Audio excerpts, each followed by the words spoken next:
child star Gary Coleman, who shot to fame on TV sitcom Different Strokes, died in a Utah hospital. O pequeno ator Gary Coleman era uma estrela mundial.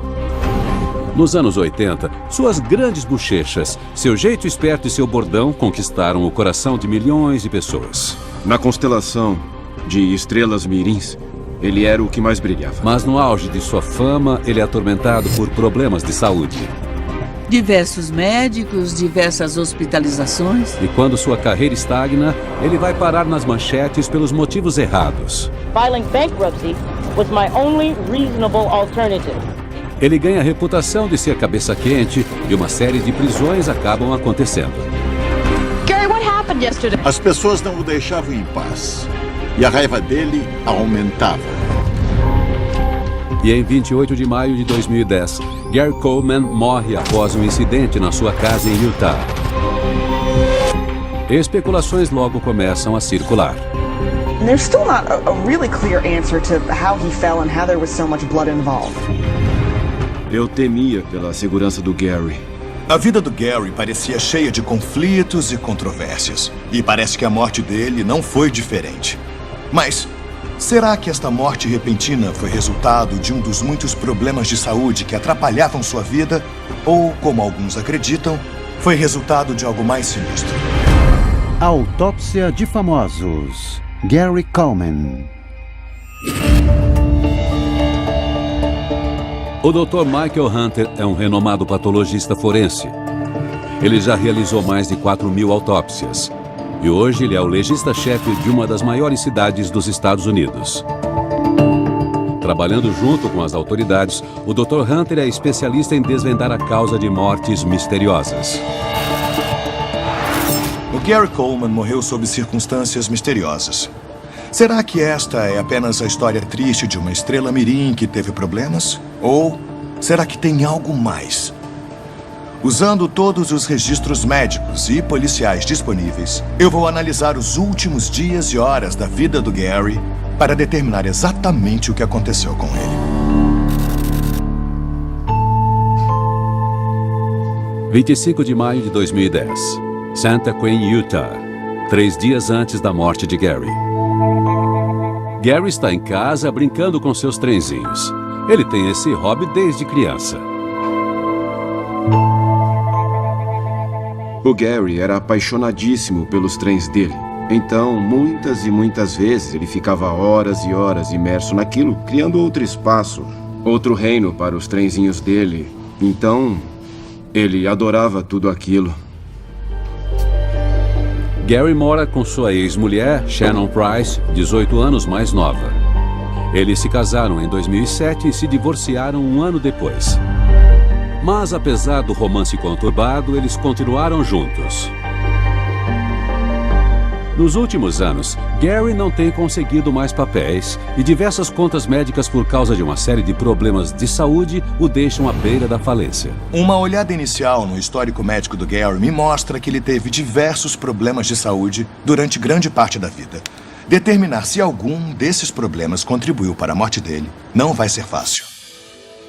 Gary Wayne Coleman nasce em Zion, Illinois, em 8 de fevereiro de 1968. Seus pais, W.G. Coleman e Edmonia Sue, vieram de uma vida humilde numa área rural do sul. O casal trabalhava junto numa lavanderia num hospital de Chicago e estudava à noite para dar uma vida melhor para o filho. Well, it's that time of the year when you can get a Hubert doll at the Harris Bank. O pequeno Gary mostra talento como ator. E em 1977, com 9 anos, ele estrela um comercial para um banco de Chicago. O Gary foi descoberto por um caça-talentos que trabalhava para o Norman Lear. You can never have too many Hubert dolls, cause... O Norman viu o comercial e disse: "Eu preciso levar esse garoto para Hollywood." Foi exatamente assim que o Gary foi descoberto. Em um ano, Gary é escolhido a dedo para o papel principal de uma nova série chamada Arnold. Gary faz Arnold Jackson, um dos 2 irmãos adotados por um empresário rico após a mãe deles morrer. Seu rostinho fofo e jeito engraçado são um sucesso instantâneo e logo ele se torna a estrela do programa. Ele era tão engraçado. Ele tinha um sorrisão, aquelas bochechas redondas, e ele era um amor. E aí ele falava alguma coisa e você caía na gargalhada. A coisa mais chocante sobre o Gary era a altura dele. Quando adulto, ele só tinha 1,42. Pessoas com essa altura costumam ter uma condição genética chamada acondroplasia, que também é mais conhecida como nanismo. Adultos com essa condição têm uma expectativa de vida normal, mas podem sofrer problemas no cérebro e na medula espinhal. Mas analisando o corpo dele, ele parecia proporcional. Então deve existir outro motivo para explicar essa altura incomum. E eu acredito ter encontrado. A infância do Gary parece ter começado normalmente, mas com 22 meses, vejo que ele foi diagnosticado com nefrite, que é uma doença renal congênita e potencialmente fatal. Ela é causada por um bloqueio do uréter, que é o tubo responsável por levar a urina dos rins para a bexiga. Essa obstrução faz com que a urina volte para os rins, o que destruiu completamente um deles e danificou muito o outro. Sem um transplante renal, o Gary não sobreviveria por muito tempo. 18 de dezembro de 1973. Gary tem 5 anos de idade. Após 2 anos de espera, um doador finalmente é encontrado. Ele passa por uma cirurgia de 7 horas para realizar o transplante. Aquilo foi um desafio que a maioria das pessoas nem imagina. Quando você é criança e enfrenta aquele horror, parece que não tem fim. Aquilo te acompanha todos os dias. O transplante renal foi um sucesso. Porém, ele teve que tomar imunossupressores potentes para evitar que seu corpo rejeitasse um novo órgão.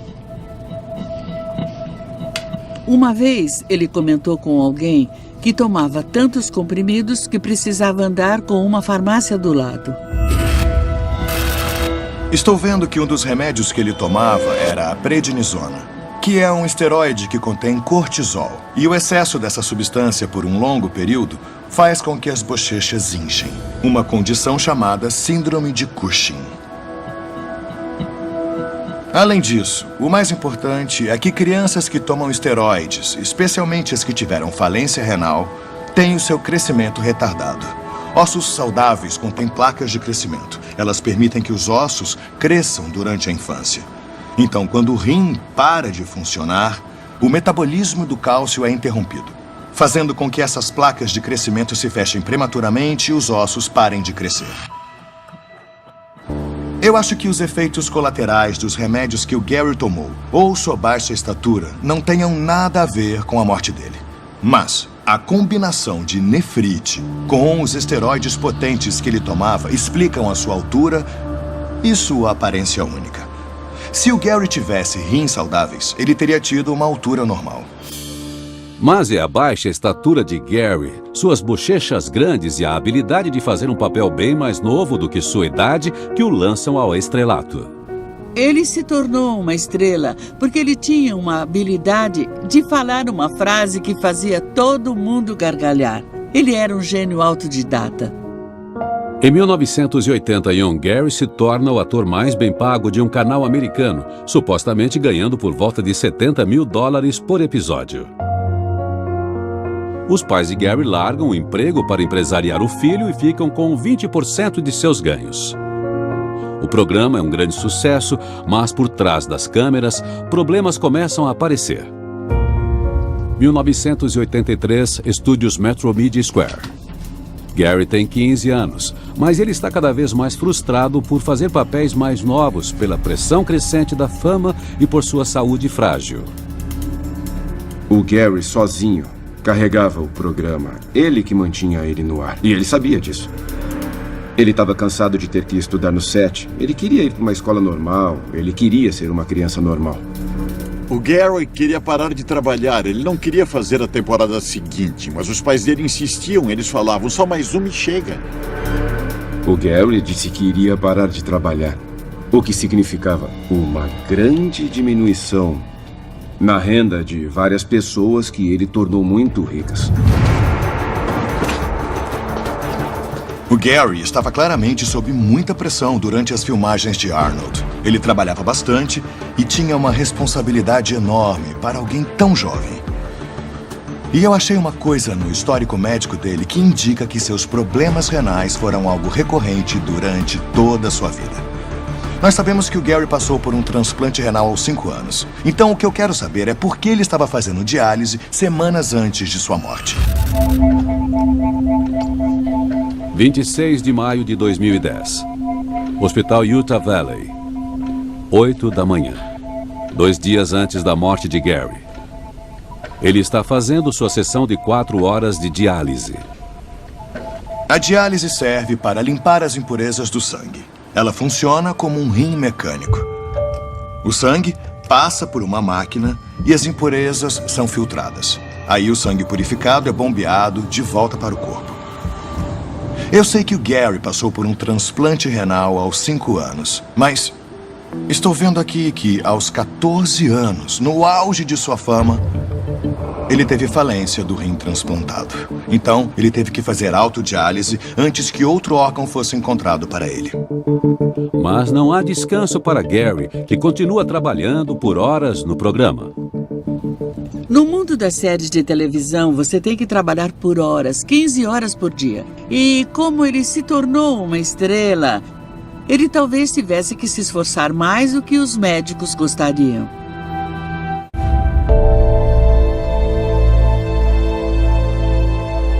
Em 1984, Gary recebeu um segundo transplante, mas este transplante só durou por 13 meses.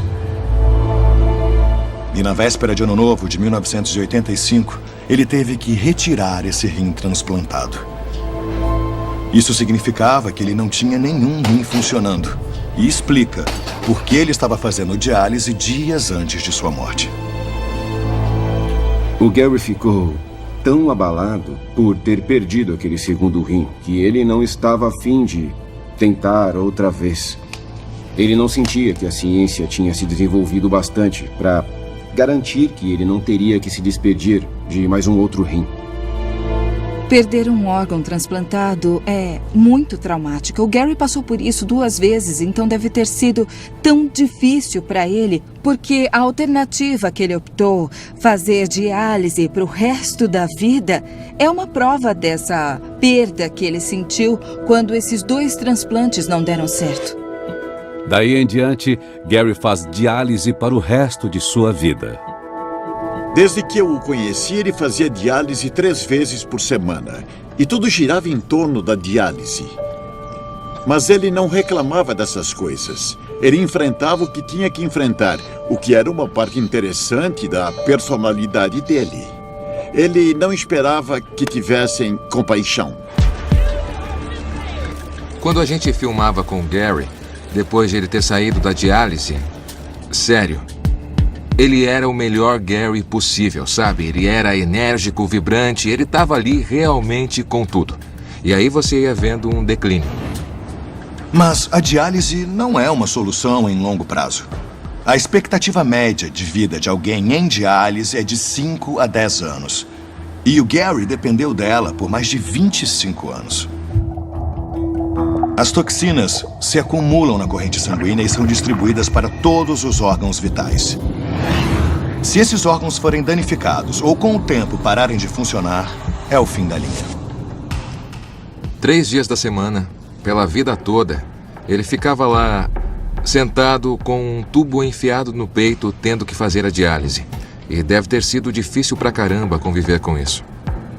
Infecção é outro risco da diálise, porque ela requer acesso frequente à corrente sanguínea. Pessoas que fazem diálise por muito tempo costumam ter canais vasculares criados cirurgicamente para permitir um acesso mais fácil à corrente sanguínea. Isso acontece porque as veias romperiam após tantas picadas com agulhas. Esse método também é eficaz para diminuir o risco de infecção. E o Gary ficou em diálise por 25 anos. Então, obviamente, este é o tipo de forma de acesso vascular que eu esperaria encontrar. Porém, em 2009, 1 ano antes de sua morte, o Gary estava usando um cateter, que é um método de acesso em curto prazo. Não costuma ser recomendado que ele seja usado por mais de 3 semanas.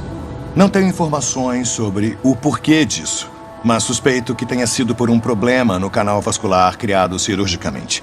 Então, um cateter foi a única alternativa disponível. Ele sempre tomou muito cuidado para ter certeza de que tudo e todos estivessem limpos, para que ele não pegasse nenhuma infecção. Isso sempre foi uma grande preocupação para ele. Estudos mostram que pacientes que usam o método do cateter ao invés de outras técnicas para ter acesso ao sangue sofrem um risco muito maior de morrer de infecção.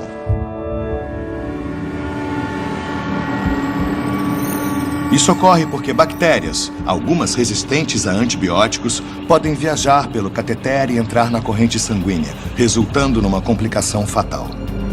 Será que uma complicação fatal por causa da diálise de Gary o fez desmaiar, bater a cabeça e ocasionou a sua morte? Em 2009, o Gary teve uma infecção muito feia por causa do cateter da diálise. E ela nunca foi realmente curada. Era doloroso e isso sempre o incomodava. Tinha que tomar muito cuidado. Ele estava fazendo um filme no Texas, fez a diálise e ficou doente. Teve uma infecção que durou semanas. Embora o Gary tenha tido diversas infecções durante a vida por causa da diálise, não há nada nos registros médicos que sugiram que a morte dele tenha sido relacionada a uma infecção via cateter ou qualquer outro tipo de complicação. Está claro que o Gary levava a diálise muito a sério. E sem ela, ele teria morrido muito mais jovem. Era uma coisa que ele precisava fazer para sobreviver. Não tinha nada o que se discutir sobre isso. 26 de maio de 2010. 12h40. Esgotado após sua sessão de 4 horas de diálise, Gary volta para casa e encontra sua parceira Shannon na cama, vendo TV.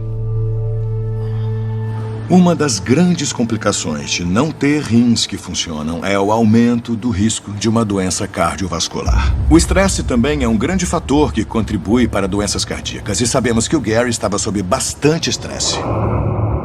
A popularidade de Gary aumenta, assim como seu trabalho.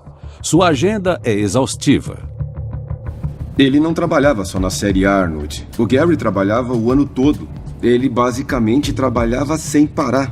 E ele ainda tinha que lidar com as suas limitações físicas e seus problemas de saúde. E todas essas coisas eram, sem dúvida, muito intimidantes para ele, por assim dizer. As frustrações de Gary chegam ao ápice e ele começa a exigir mais liberdade para o seu personagem.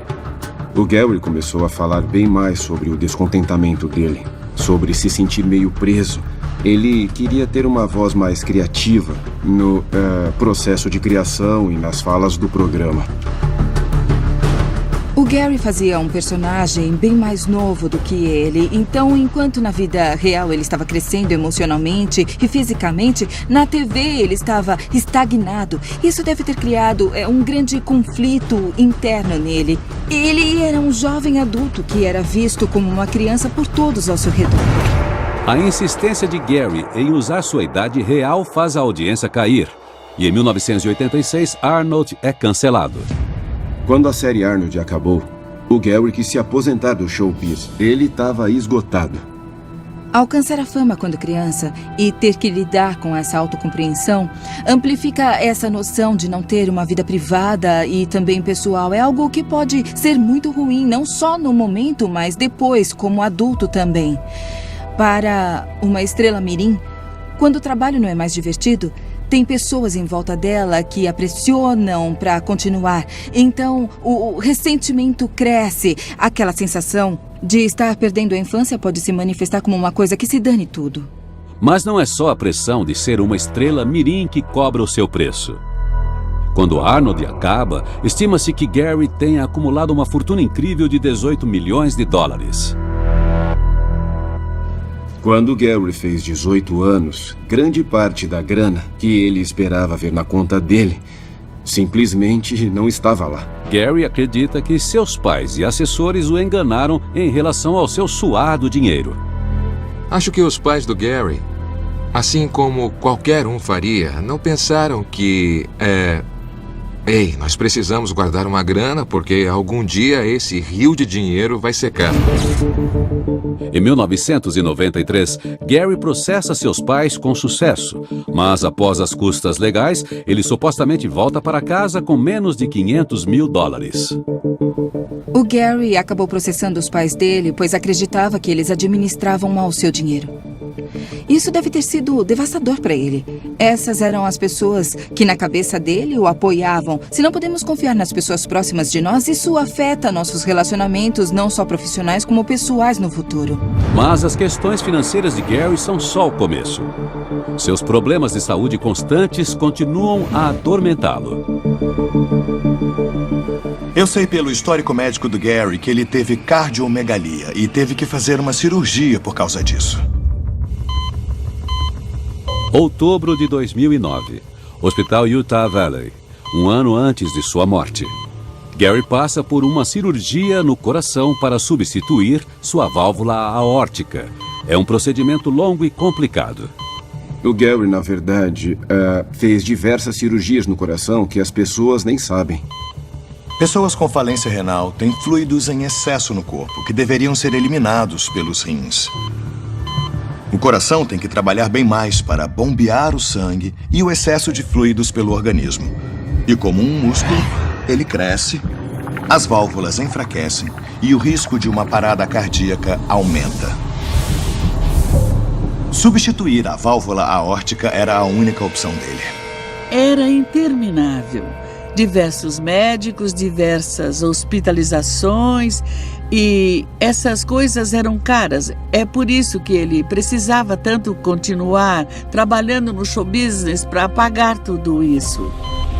O Gary claramente sofria de diversos problemas cardíacos, mas não vejo nenhuma menção nos registros médicos de que ele tenha sofrido um infarto por causa do coração dilatado. Sendo assim, não acredito que os problemas cardiovasculares do Gary estejam relacionados à morte dele. Mas eu achei outra coisa no passado dele que causa preocupação e levanta grandes questões sobre seu estado mental. 18 de abril de 2009. 13 meses antes de sua morte.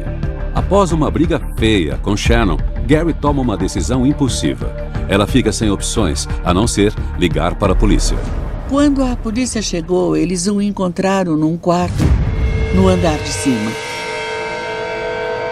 Em pé, na cama, com um fio elétrico amarrado na cama e a outra ponta enrolada 4 vezes em volta do pescoço.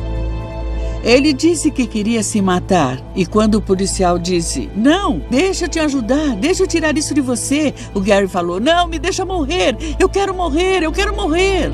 Mas esta não é a primeira vez que Gary tenta se matar.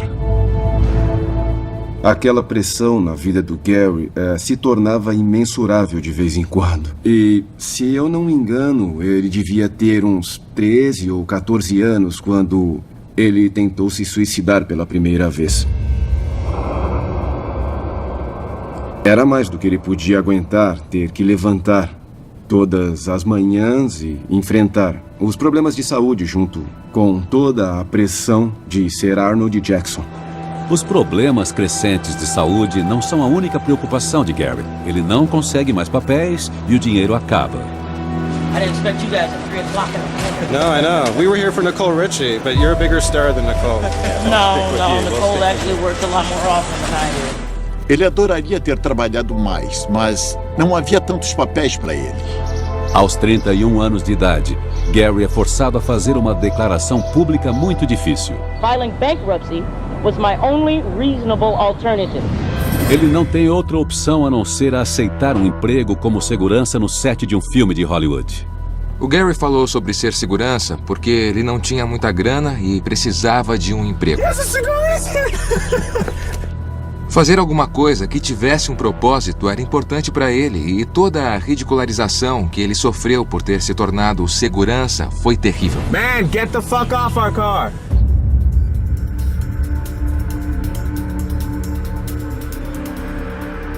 As pessoas reagiam como se ele fosse aquele personagem icônico, o Arnold. Eu acho que ele não queria mais ser uma pessoa conhecida àquela altura. Ele só queria ficar em paz. Ser uma das maiores estrelas dos Estados Unidos e ter que trabalhar como segurança deve ter sido extremamente difícil para o Gary. Deve ter afetado o ego dele e a autoestima. Ele queria ser visto como a pessoa que era. Ele queria se distanciar daquele personagem infantil do Arnold Jackson. Só que o público se prendia a isso. Todas essas coisas causaram uma tempestade perfeita em que não importava a direção que ele olhasse, ele ficava deprimido, ele ficava triste e queria fugir. Em 2010, a estrela mirim Gary Coleman morre após desmaiar e bater a cabeça em sua casa em Utah. Ninguém sabe com certeza como aconteceu a pancada fatal. Agora, o patologista forense Dr. Michael Hunter está investigando e descobriu indícios de que Gary possa ter tirado sua própria vida. Eu já descartei complicações por causa da diálise e problemas cardíacos como a causa direta da morte do Gary. Porém, eu descobri que ele tem um histórico de tentativas de suicídio que começa em 1982. Eu vejo que ele tentou se matar novamente em julho de 2007. Ele ligou para a polícia e informou que tinha tomado uma overdose de oxicodona e queria morrer. A oxicodona é um forte analgésico controlado. É um opioide, como a heroína, ou seja, é um depressor. Se você tomar demais, o cérebro desliga e o corpo se esquece de respirar. Será que o Gary tomou tantos comprimidos que desmaiou, caiu e bateu a cabeça? 26 de maio, 12h48, 2 dias antes de sua morte. Shannon pede para Gary descer e fazer algo para ela comer. Pouco tempo após ele sair do quarto, ela escuta um barulho alto e logo vai investigar.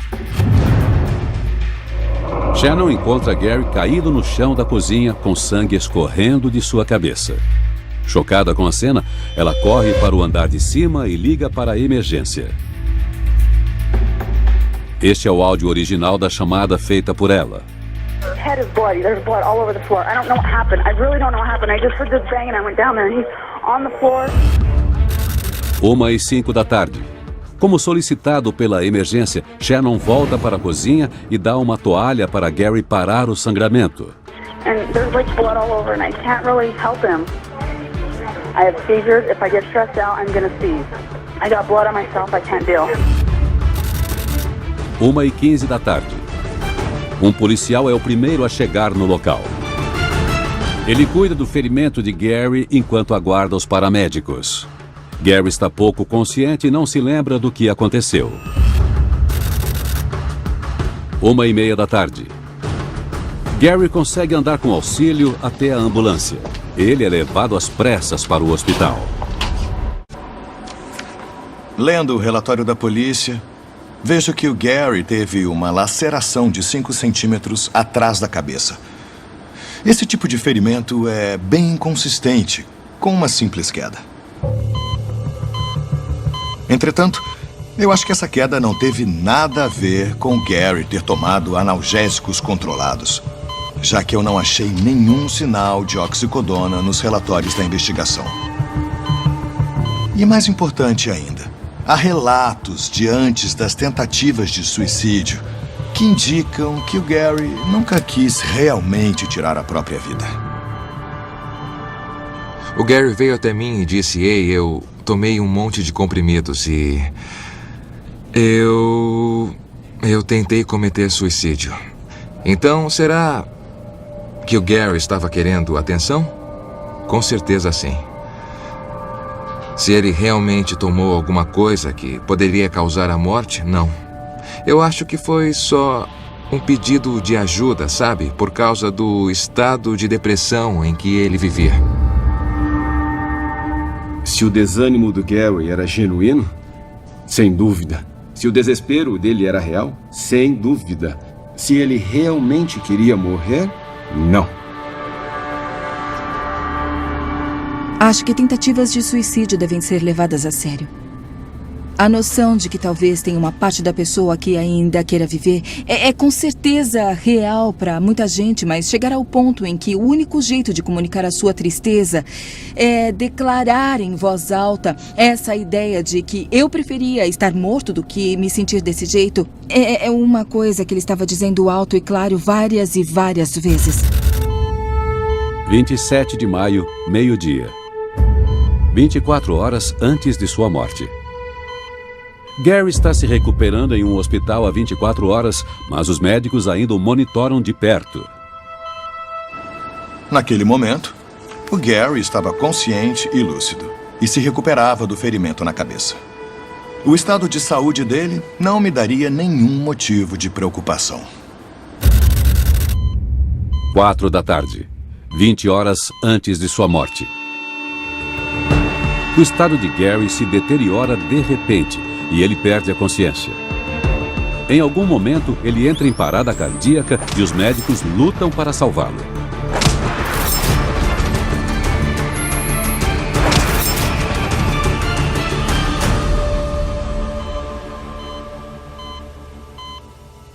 O coração dele volta, mas Gary agora não consegue respirar sozinho e é colocado em aparelhos.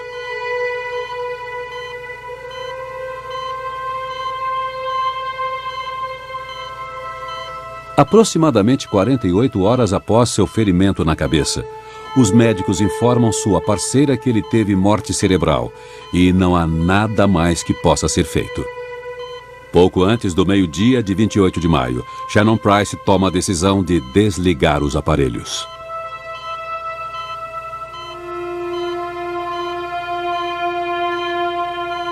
Ao meio-dia e 11, Gary Coleman morre, com sua parceira Shannon e sua família ao seu lado.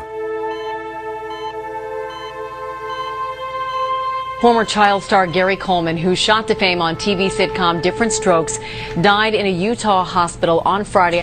He was 42. Eu estava no meu hotel em Londres. O meu telefone tocou e era um programa de TV querendo que eu comentasse. Eu disse, do que é que estão falando? Bom, ele está num hospital. E aí, durante a conversa, ela disse, ele morreu. E foi uma surpresa. E foi muito triste. No momento em que eu descobri que ele faleceu, dizer que eu fiquei devastado, acho que não seria o bastante. Eu estava no meu escritório e foi triste. Fiquei muito triste. Não foi inesperado, mas com certeza foi triste. Tinha alguma coisa, sabe, muito, mas muito errada. É surpreendente que o Gary tenha ido de uma condição estável após uma queda para o óbito em uma questão de dias. Então, se eu realmente quiser desvendar o mistério sobre a morte do Gary, eu preciso responder duas questões cruciais. Primeira, por que o estado do Gary se deteriorou tão rápido no hospital? E segunda, por que ele sofreu a queda para começar? Para responder a primeira questão, achei um documento oficial liberado pelo hospital que diz que ele sofreu uma hemorragia intracraniana, que é um sangramento no cérebro. Veias minúsculas entre a superfície do cérebro e sua membrana externa se rompem, fazendo o sangue se acumular. A pressão aumenta, comprimindo o tecido cerebral, e se não for tratada rapidamente, pode levar a danos cerebrais e à morte. Só que o Gary recebeu cuidados médicos rapidamente. E uma hemorragia intracraniana não é uma sentença de morte. Então, por que ele morreu? Eu acho que a resposta está relacionada aos problemas cardíacos dele. Após uma cirurgia como a de substituição da válvula aórtica, os pacientes costumam tomar remédios para afinar o sangue pelo resto da vida. E isso pode tornar até as menores lesões na cabeça algo fatal. A hemorragia interna é bem mais difícil de ser controlada porque o sangue perdeu a habilidade de coagular. Mas eu ainda não sei o que causou o ferimento que acabou levando Gary à morte. Alguns apontaram o dedo e culparam a pessoa mais próxima dele. Com a animosidade e o espírito dominador dela, Ele deveria ter fugido e se escondido. A situação financeira deles era muito ruim. Alguns dizem que ele valia muito mais para ela morto do que vivo. Eu nunca a perdoei por desligar os aparelhos. Não tinha o direito e fez isso muito rápido. Para entender corretamente como Gary morreu, eu preciso resolver o mistério de como ele sofreu o ferimento na cabeça. Alguns acreditam que o ferimento foi resultado de uma briga com sua parceira Shannon. Não seria a primeira vez que o casal se agredira. Eles não foram felizes por muito tempo. Eles brigavam como crianças. O relacionamento conturbado do casal faz com que ambos sejam presos por violência doméstica. Gary Coleman sits in the Utah County Jail tonight. He was arrested on a domestic violence assault-related charge. Ela era forte, era dominante. Eu acho que ela era parte do relacionamento que talvez não fosse o melhor para o Gary, porque ele meio que a deixava controlar ele. Após Gary morrer, rumores logo começam a circular. Até a imprensa norte-americana especula sobre a causa de sua morte. And there's still not a really clear answer to how he fell and how there was so much blood involved. O relatório da polícia diz que eles questionaram a Shannon Price sobre o incidente e que policiais vasculharam a cozinha em busca de sinais de crime. Como houve um trauma na cabeça, o legista conduziu uma investigação, mas não encontrou nada suspeito. Ou seja, vou descartar violência doméstica como causa da morte do Gary. Mas finalmente achei a pista que eu estava procurando. E ela vem do próprio Gary em imagens feitas pouco antes dele morrer. Nelas, ele afirma que prescreveram fenitoína para ele, que é um remédio anticonvulsivante. Do mesmo jeito que um disjuntor cai quando é sobrecarregado, convulsões são causadas por uma sobrecarga elétrica no cérebro. Neurotransmissores disparam mensagens num ritmo muito mais alto. O cérebro não consegue acompanhar e se desliga. Janeiro de 2010. 5 meses antes da morte de Gary. Ele está se recuperando num hospital após ter uma convulsão no hotel de Los Angeles. Ele está na cidade para promover o que seria seu último filme. Ele saiu no dia seguinte e ele estava muito fraco. Ele estava andando com uma bengala e dava para ver um declínio claramente na saúde dele naquele momento, sabe? O Gary sofreu outra convulsão em fevereiro de 2010. Apenas 3 meses antes de sua morte. Isso indica que o Gary tinha um quadro de convulsões. E isso não é incomum em pessoas que não têm os rins funcionando. Após examinar todas as pistas, o Dr. Hunter finalmente consegue descrever como foram as últimas horas de Gary Coleman. O Gary voltou para casa da sessão de diálise, provavelmente cansado e fraco. Ele desceu para preparar uma refeição para sua parceira, a Shannon. Ele começou a se sentir tonto. Dentro do seu cérebro acontecia uma tempestade elétrica de atividades. Mensagens químicas desordenadas causam um desequilíbrio que leva a uma convulsão. O Gary desmaiou e bateu a parte de trás da cabeça no chão duro da cozinha. A pancada repentina rompeu a pele e estourou os vasos sanguíneos que passam pela superfície do cérebro. O sangue começou a acumular no espaço entre o crânio e o cérebro. Aí, o Gary foi levado para o hospital. Ele chegou consciente e lúcido. Mas dentro do seu crânio, o anticoagulante que ele estava provavelmente tomando impediu que o sangue se coagulasse e o sangramento continuou. Conforme o sangue se acumula, ele pressiona o cérebro. Isso limita a chegada de sangue rico em oxigênio no tecido cerebral, causando mais inchaço. Conforme isso continua, o cérebro vai inchando e, sem oxigênio, começa a morrer. A função cerebral rapidamente cai e, em algum momento, ele entrou em uma parada cardiorrespiratória.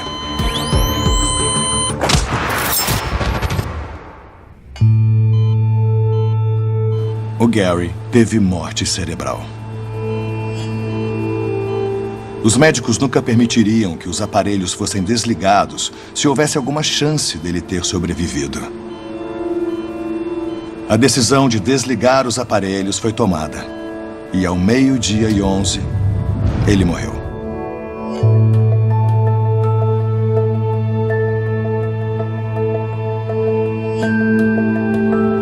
O Gary era um lutador. Ele queria viver. Ele aproveitava a vida. Mesmo com todos os desafios, ele não estava pronto para partir. A gente espera tanto das crianças que trabalham nessa indústria e aí, depois que elas crescem, às vezes ela é cruel e esse é o lado trágico da fama. A grande ironia da vida de Gary é que ele sempre será lembrado pelo personagem que ele queria esquecer. Acho que ele nunca falou nada de positivo sobre aqueles anos fazendo Arnold, para mim. Acho que foi um tormento para ele. E acho que isso é muito triste. Mas para seus amigos e fãs, Gary Coleman sempre será o adorável Arnold Jackson. Eu adoraria que o Gary fosse lembrado como alguém que realmente nos divertia e como alguém que nos dava esperança com o seu programa. Esse é o legado do Gary. Acho que, sem dúvida, ele deu isso para todos nós e esse é o maior presente que qualquer artista ou qualquer ser humano pode deixar para nós apreciarmos. Versão brasileira, Vox Mundi. Potato.